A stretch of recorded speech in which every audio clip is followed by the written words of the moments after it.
4 and 7, पहले 4 देखते हैं फिर 7।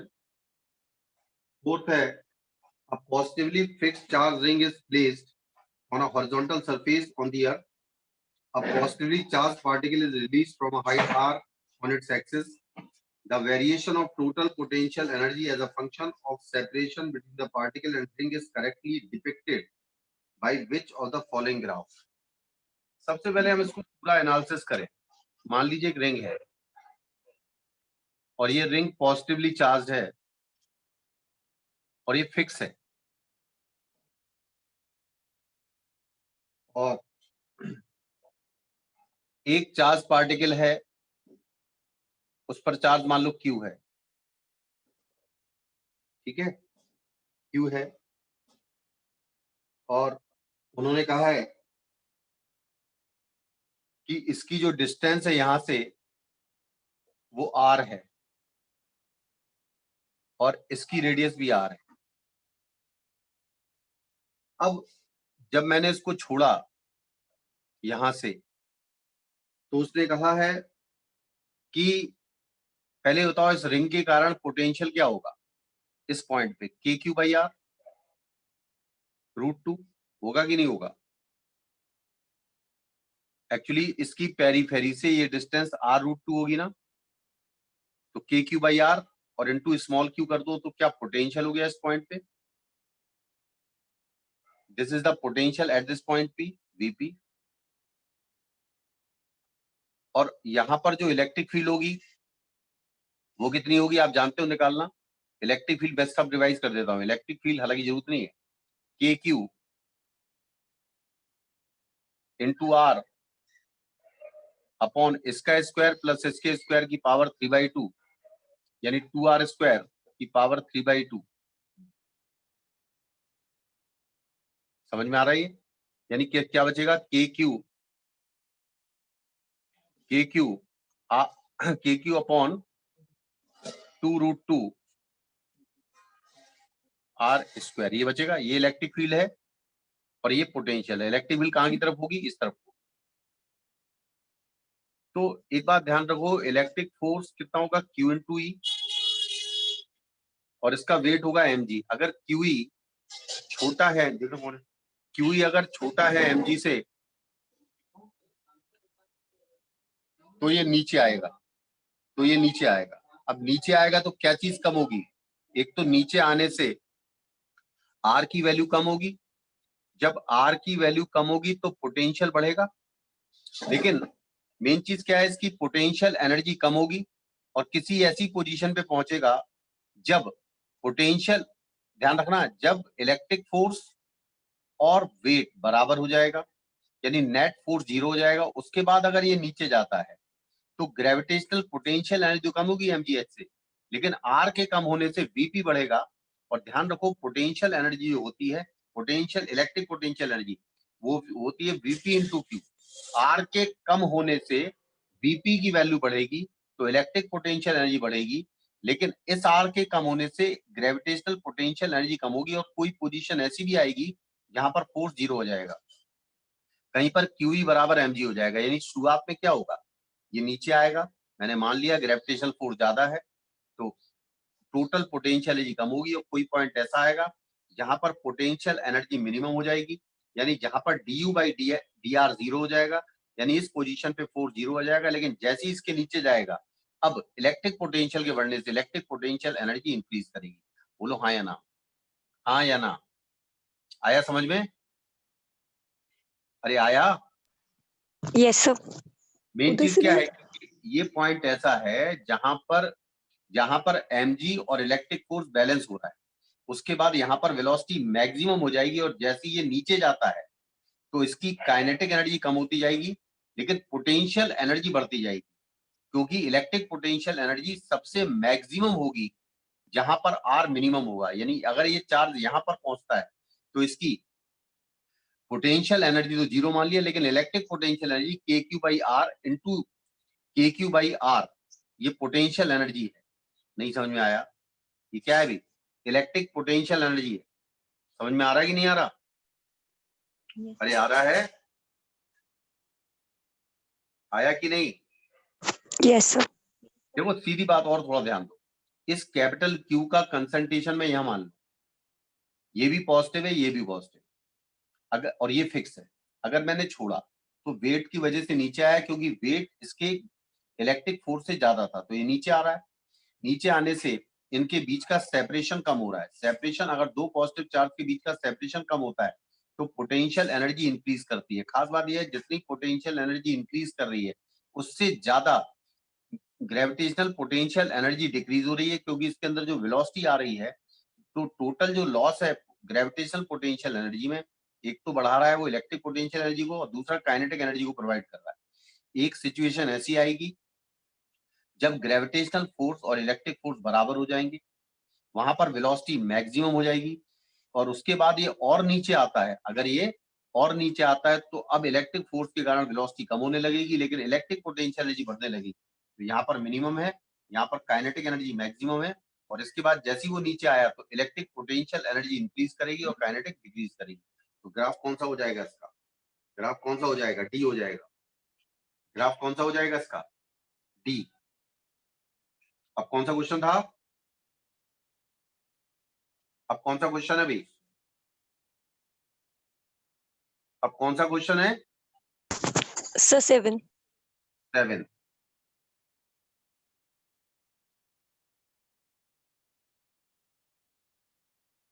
शिवानी, आप ऐसा करो, सुनो, कल से ऑफलाइन क्लास में मेरे घर पर भी आ जाओ 10:30 बजे। हेलो, मुझे रिप्लाई करना चैट बॉक्स में। A very large thin plate has uniform surface charge density sigma. It is touched to a long wide slab of thickness d with uniform volume charge density rho e, then filled inside the slab. देखो ये एक slab है। सबसे पहले मैं कुछ चीजें बता दूं आपको। ये स्लैब है, मान लो इसकी थिकनेस है डी, और इसका area of cross section A है, और वॉल्यूम चार्ज डेंसिटी रो है। मुझे मान लीजिए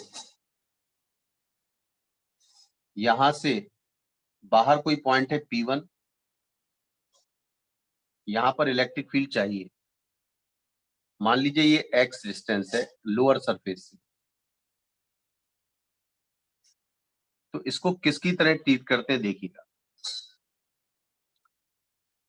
इस शीट के अंदर इसमें फ्लक्स लेके कंसेप्ट लेंगे। क्या लेंगे? फ्लक्स। तो फ्लक्स में हमने मान लिया कि ये एरिया जो है ए है, तो अब ये एरिया ए है, तो इसका टोटल चार्ज जो एनक्लोज है पर यूनिट वॉल्यूम पे चार्ज रो है, और इसका टोटल वॉल्यूम डी इंटू ए है, तो चार्ज एनक्लोज कितना हुआ? आप जानते हो सिग्मा कितना होगा? सिग्मा को अगर माने तो टोटल चार्ज कितना है बताओ? रो ए डी। अरे इसका वॉल्यूम कितना है स्लैब का? ए इंटू डी, और पर यूनिट वॉल्यूम पे चार्ज कितना है? रो। और अगर मैं ए से डिवाइड कर दूं तो क्या वॉल्यूम सरफेस चार्ज डेंसिटी आ गई वॉल्यूम चार्ज डेंसिटी के टर्म में। और इसको ये मानेंगे कि ये रो एक प्लेट पर है जिसका सिंगल सरफेस चार्ज है, ये चार्ज हो गया, और इसके कारण किसी पॉइंट पे अगर इलेक्ट्रिक फील्ड चाहिए तो होती है सिग्मा अपॉन 2 एप्सिलॉन नॉट। तो 2 एप्सिलॉन नॉट से डिवाइड कर दो तो ये क्या आता है मालूम है? Q enclosed. ये टोटल इलेक्ट्रिक फील्ड आती है कि नहीं आती भी? अरे आती है कि नहीं आती भाई? आती है कि नहीं? जल्दी बोलो, हाँ या ना। Yes. ठीक है। अब मैं कहूं आपसे कि यहां से अगर मैं एक्स डैश यहां पर ले लूं, यानी अंदर ले लूं, तो यहां पर दो फील्ड प्रेजेंट होंगी। एक तो नीचे वाले वॉल्यूम के कारण, नीचे वाले वॉल्यूम के कारण जो फील्ड होगी ऊपर की तरफ होगी, और ऊपर वाले वॉल्यूम की फील्ड नीचे की तरफ होगी। तो नेट इलेक्ट्रिक फील्ड इस पॉइंट पे कितनी होगी? बोलिएगा, बोलिए। E1 माइनस E2 होगी ना? होगी E1 माइनस E2। अब इसमें कितना चार्ज है बताओ? इसमें कितना चार्ज है अंदर वाले में? नीचे वाले में रो एक्स डैश ए है कि नहीं, अपॉन 2 एप्सिलॉन नॉट। अरे जल्दी बोलो भाई। Rho x naught a x dash a upon 2 epsilon naught, ये इलेक्ट्रिक फील्ड E1 आ जाएगी। जैसे मैंने यहाँ करा रो ए इंटू डी करा ना, क्या करा था उसमें चार्ज कितना था, रो ए इंटू डी। अब ये नीचे वाली लेयर में कितना चार्ज होगा, rho x dash into area upon 2 epsilon naught. ऊपर वाले में कितना होगा जो अपोज करेगी field, minus rho d minus x dash into area upon 2 epsilon naught. होगा,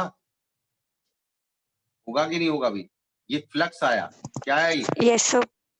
ये क्या आया अभी, जल्दी बोलो। अरे q inside upon epsilon naught, अरे q inside upon Yes, sir. Epsilon का फ्लक्स आएगा ये। Yes, sir. जल्दी बोलो आप, जल्दी बोलो। Into Yes, area sir. से मल्टीप्लाई कर दो, इनटू एरिया से मल्टीप्लाई कर दो तो एरिया तो थ्रू आउट कैंसिल हो सर जाएगा फोन थोड़ा सा ऊपर कर दीजिए, वो दिख नहीं रहा है। ये। अब दिख रहा है, अब दिख रहा है। Yes sir. चलिए ये आ गया, इतना समझ में आया कि नहीं आया, आया कि नहीं, अरे आया, जल्दी बोलिए, आया कि नहीं आया ये, हेलो, आ रहा है कि नहीं आ रहा है। Yes, sir. अच्छा अब मेन चीज है कि ये हमने सिर्फ स्लैब के कारण निकाली, इसके नीचे एक और प्लेट लगी हुई है जिसकी सरफेस चार्ज डेंसिटी सिग्मा है, तो ये किसका सपोर्ट करेगी, किसका सपोर्ट करेगी, एक्स डैश का। तो प्लस कितनी और फील्ड होगी बताओ, प्लस कितनी और फील्ड होगी, सिग्मा अपॉन, जल्दी बोलो कितनी फील्ड और होगी, सिग्मा अपॉन, सिग्मा अपॉन, अरे जल्दी बोलो भाई, जल्दी बोलो, ये 2 लिखना भूल गया, 2 था ना ये। अरे होगी कि नहीं होगी ये, हेलो, होगी, अरे जल्दी बोलो। ये फील्ड नीचे वाली स्लैब जो थिकनेस शीट लगी है उसकी फील्ड है, ये फील्ड नीचे वाली स्लैब के कारण है और ये वाली फील्ड ऊपर वाली स्लैब के कारण है। ये दोनों फील्ड अपोजिट डायरेक्शन में है, इसलिए मैंने इस फील्ड को पॉजिटिव माना है, इसको पॉजिटिव माना है, इसको क्या माना,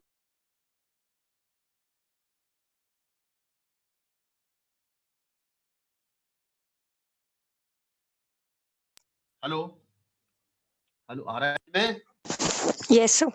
अब उनने एक्स डैश को एक्स लिखा हुआ है, तुम एक्स कर सकते हो, तो कितना आएगा देखो, रो कॉमन आ गया, 2x माइनस डी या 2x dash minus D plus sigma, देखना गलती ना हो मुझसे, plus sigma upon 2 epsilon not.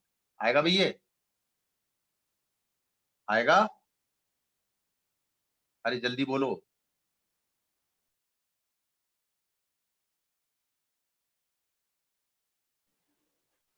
Yes, sir.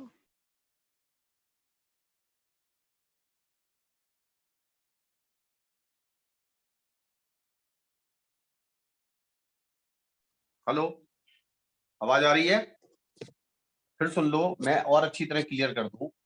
मैंने अलग ही ये कंसेप्ट तुम लोगों को बताया था कि अगर किसी स्लैब में वॉल्यूम पर चार्ज डिस्ट्रीब्यूट है, अगर स्लैब में वॉल्यूम पे चार्ज डिस्ट्रीब्यूट है, थोड़ा ध्यान से सुनो। मुझे तो एक फॉर्मूला मालूम है भाई कि एक स्लैब है अगर,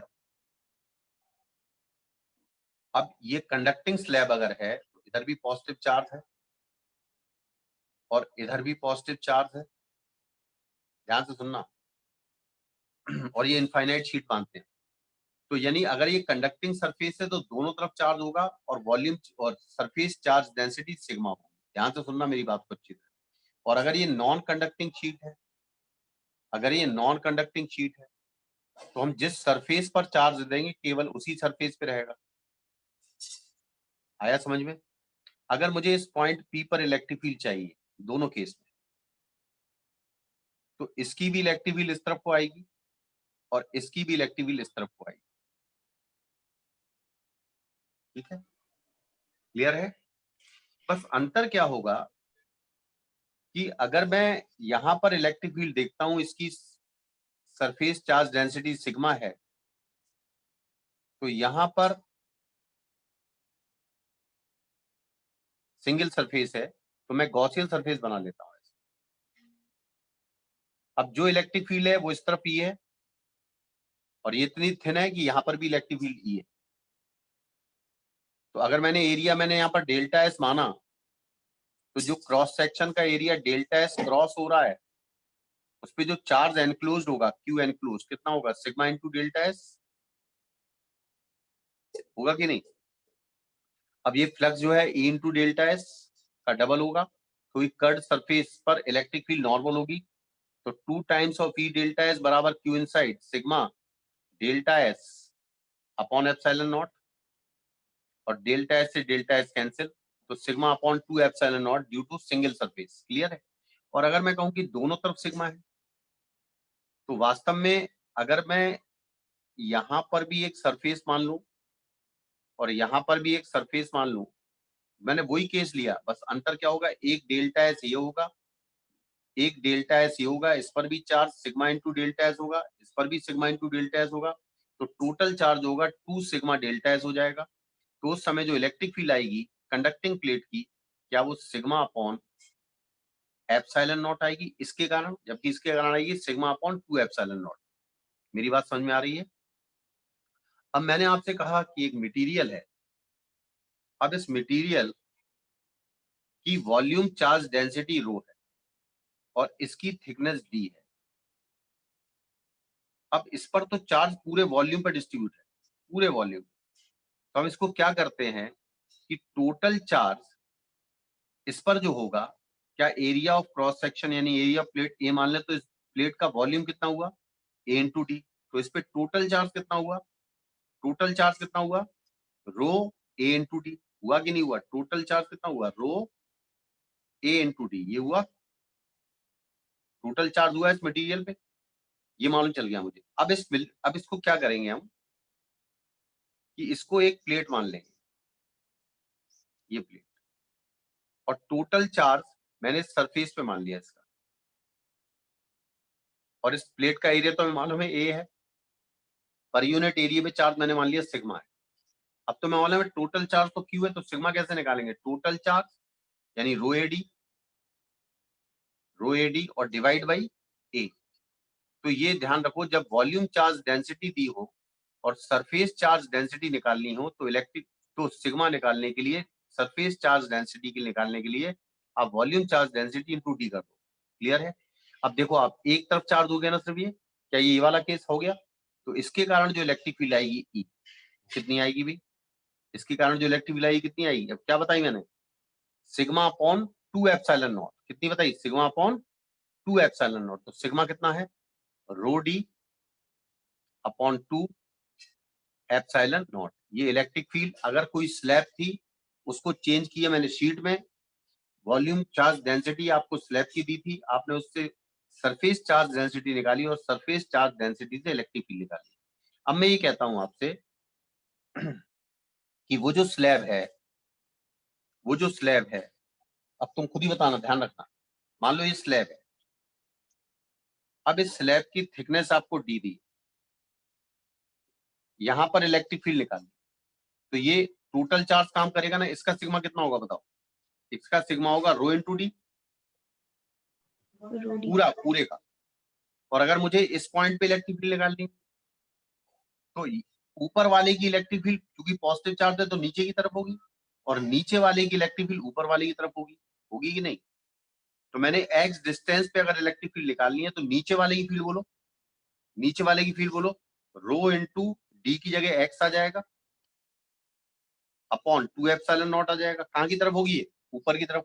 और ऊपर वाले की कितना है, ऊपर वाले की थिकनेस, ऊपर वाले की थिकनेस कितनी है, कितनी है भाई, डी माइनस एक्स, ऊपर वाले के कारण जो इलेक्ट्रिक फील्ड आएगी कितनी आएगी, rho d minus x, rho d minus x upon 2 epsilon naught, ये ऊपर वाले की फील्ड आ गई। अच्छा, नीचे उन्होंने एक स्लैब और लगा रखी है सिग्मा सरफेस चार्ज डेंसिटी की, तो इसकी इलेक्ट्रिक फील्ड ऊपर की तरफ होगी, यानी इसका सपोर्ट करेगी, तो प्लस क्या आएगा सिग्मा अपॉन 2 एप्सिलॉन नॉट, बोलो हाँ या ना। तो नेट फील्ड इस पॉइंट पे ये हो जाएगी ना। क्लियर हुआ कि नहीं हुआ, समझ में आया। तो ये याद रखो कि अगर वॉल्यूम चार्ज डेंसिटी दी है, उससे सरफेस चार्ज डेंसिटी निकालना है, तो आपको तरीका मालूम होना चाहिए। क्लियर है, हेलो, क्लियर है कि Yes, sir. अगर वो क्वेश्चन में ये भी कह सकता है किस पॉइंट पर x की क्या वैल्यू ली जाए कि नेट फील्ड 0 आ जाए, तो सीधी बात है कि वो पॉइंट इस मिडिल पॉइंट से नीचे होगा। क्यों? क्योंकि एक अगर ये पूरी स्लैब होती, नीचे आपने शीट नहीं रखी होती, तो दोनों की फील्ड इक्वल और अपोजिट तो मिडिल पॉइंट पे, लेकिन नीचे एक स्लैब की फील्ड और सपोर्ट कर रही है, तो यानी इसकी फील्ड प्लस स्लैब की फील्ड बराबर ऊपर वाले की फील्ड, तो यहाँ पर बराबर 0 कर सकते हैं। तो x की वैल्यू जो आएगी, निकाल सकते हैं आप? नहीं निकाल सकते? भी निकाल सकते कि नहीं? अरे निकाल सकते कि नहीं निकाल सकते? हेलो, निकाल सकते? अरे जवाब दो, निकाल सकते हो ना? यस आप कौन सा क्वेश्चन है? Yes, sir. आप कौन सा है? हेलो, कौन सा है? सर हो गए। हो गए? 20 क्वेश्चन थे भाई, पूरी नहीं सर वो उतने ही किए थे। तो अभी ये ट्राई करो। और सुनो, हेलो शिवानी, तुम चैट बॉक्स में लिख दो कितने करे तुमने। हेलो, तुम एक काम करो शिवानी, सर आपने को बार आवाज आ रही है? बहुत स्लो आ रही तुम्हारी आवाज, बहुत स्लो। अब अच्छा भेजी नहीं है, चलो आ जाएगी वो शीट। और सुनो कल से, हेलो कल नहीं परसों से तुम्हें 10:15 पर मेरे घर आना है, मतलब रोज नहीं आना, एक दिन छोड़ के एक दिन, ठीक है? और नहीं, क्लास तो यहाँ भी ज्वाइन होगी, आप अपना वो लेके आना, क्या नाम उसका, मोबाइल लेके आना, तो क्लास में अपने सामने ज्वाइन कराऊंगा। कोई दिक्कत हो रही है मुझे, एक्चुअली समझाने में दिक्कत हो रही है, तुम्हारी आवाज रिप्लाई सही नहीं आ रहा है, तो मैं नहीं समझ पा रहा हूँ कि तुम्हें उस जगह पहुंच पा रही बात की नहीं पहुंच पा रही। ठीक है? हेलो, ठीक है ना? अभी इन लोगों ने वो वाली शीट में तुरंत भेजता हूँ अभी। सर मेरी गाड़ी की प्रॉब्लम। अच्छा ठीक है, चलो कोई बात नहीं। तो तुम थोड़ा माइक सही करा लो जिससे मुझे तुम्हारी आवाज आए, आवाज बिल्कुल नहीं आ रही है तो मालूम है, ईयरफोन पहन के करो, कुछ भी करो। चलो मैं शीट भेज रहा हूँ अभी, तो फिलहाल अभी करो, शीट भेज रहा हूँ मैं, ठीक है? ऑफ करते हैं क्लास, अभी शीट भेज रहा हूँ मैं, भेज दो ना जल्दी शीट, इनको भेजिए दोनों तीनों।